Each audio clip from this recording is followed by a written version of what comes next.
हर इंसान अपने बारे में भली भांति जानता है कि वह कैसा है।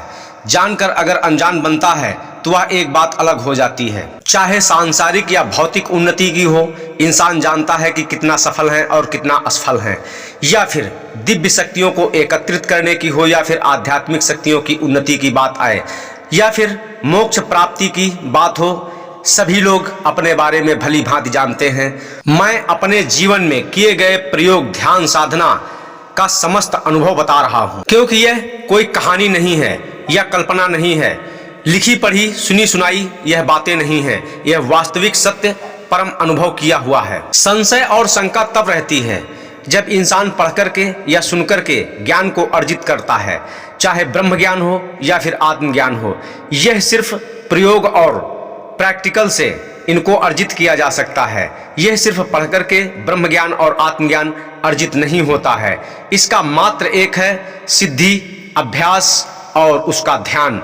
तभी यह सब कुछ अनुभव होगा और तभी प्राप्त होता है। जो उत्तम पुरुष साधक जीवन भर उत्तम चरित्र रखते हुए कठिन नियमों का पालन करते हैं, ध्यान साधना आराधना में सदैव लीन रहते हैं, समय का एक क्षण भी नहीं गंवाते हैं, वह किसी भी क्षेत्र में हो अपने जीवन में अवश्य सफल होते हैं। चाहे भौतिक जीवन हो या फिर आध्यात्मिक जीवन हो। आध्यात्मिक उन्नति के लिए जो दिखावा करते हैं या फिर अपने को अधिक ज्ञानी प्रदर्शित करते हैं, वह असफल हो जाते हैं, कभी भी अपने लक्ष्य को प्राप्त नहीं कर पाते हैं। अपने मन में अपने मन के राजा बन लेते हैं, परमात्मा की दृष्टि में वह कुछ भी नहीं होते हैं। या फिर जिन साधकों का मन अधिक चंचल होता है और अपने ध्यान को एकाग्र नहीं कर पाते हैं, वह भी जीवन में कभी भी सफल नहीं हो पाते हैं। जो उत्तम पुरुष श्रेष्ठ साधक अपने जीवन में समय का सदुपयोग करते हैं और नियम से ध्यान भजन करते हैं, उनको सद्गति प्राप्त होती है, यानी कि उत्तम गति को प्राप्त होते हैं। शरीर को त्यागने के बाद उत्तम लोकों की उनको प्राप्ति होती है।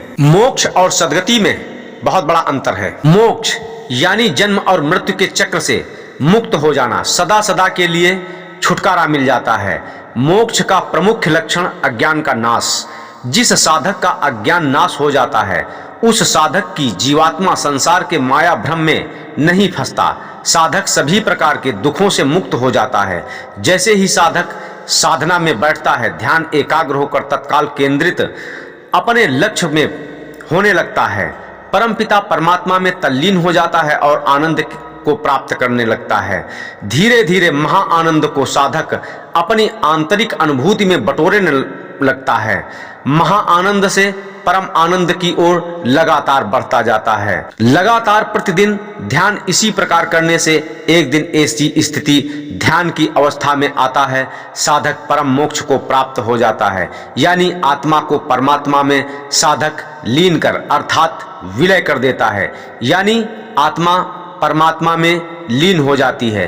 फिर ऐसा ज्ञान प्राप्त होने लगता है, साधक आंतरिक भाव में या स्थूल सांसारिक भाव में जाति वर्ण ऊंच नीच भेद भाव मान मर्यादा घमंड काम क्रोध प्रतिष्ठा सुख दुख यह कुछ भी भान नहीं होता है।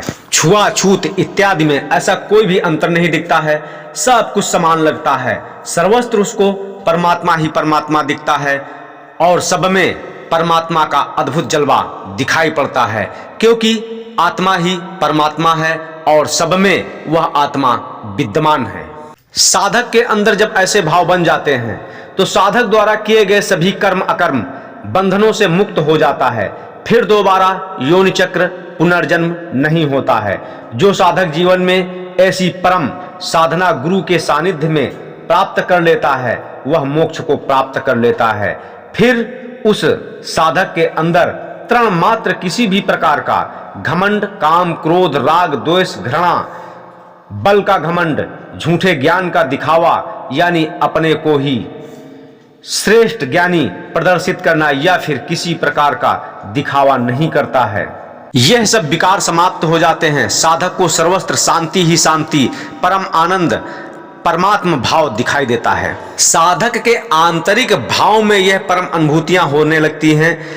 अब जानते हैं कि साधक के स्थूल शरीर में और भौतिक जीवन में मनोभावों में कौन से तीन भाव ऐसे उत्पन्न हो जाते हैं जिससे जान सकते हैं कि वास्तविक मोक्ष को प्राप्त कर लेंगे शरीर त्याग करने के बाद में। साधक के मनोभावों को देख करके समाज और संसार यह परिवर्तन देखता है कि यह जो इंसान है बहुत ही अलग प्रकार की शांति अनुभूति कर रहा है और बहुत ही शांत रहता है।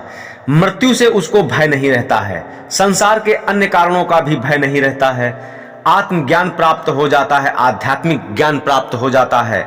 वह ब्रह्मांड के आंतरिक ज्ञान की गहरी समझ रखता है और इस संसार में अंधविश्वास को नहीं मानता है और अंधविश्वासों से समाज को भी बचाता है। जीवन में जीने का तरीका सबसे हटकर के अलग हो जाता है। ऐसे साधक एकांत को सदैव पसंद करते हैं और परमात्म चिंतन में लीन रहते हैं और गहरे ध्यान में खो जाते हैं और उस गहरे ध्यान में ऐसी अनुभूतियां, ऐसा उनको ज्ञान प्राप्त होता है जो वह अपने अंदर जान करके वास्तव में बहुत ही आनंदित होते हैं, जिसमें मन और माया की बंधन की गांठ बहुत बारीकी से समझ में आ जाती है। किसी भी प्रकार का लोभ, मोह, लालच इत्यादि यह सब नष्ट हो जाता है।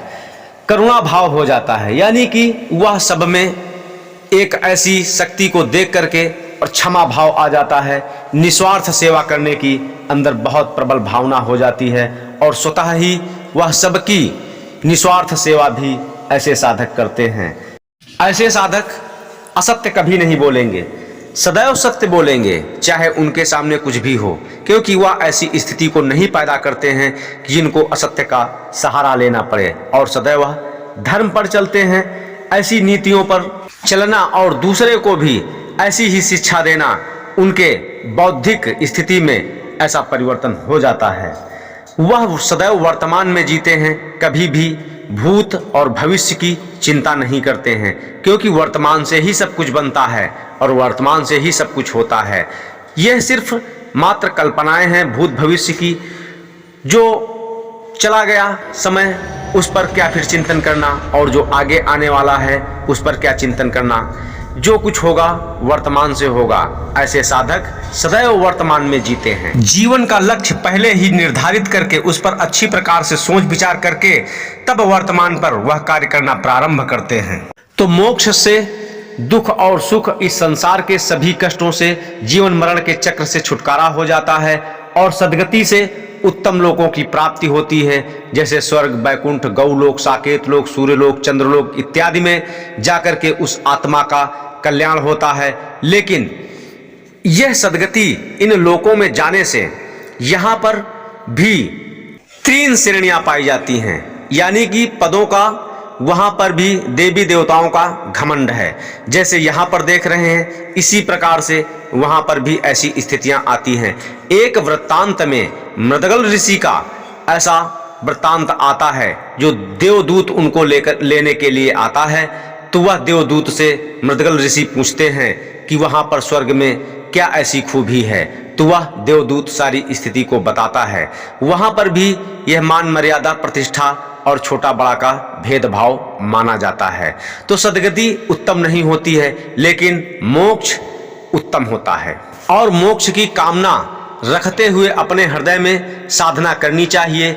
यदि किसी अच्छे गुरु के सानिध्य में यह साधना करते हैं तो अति उत्तम होगा।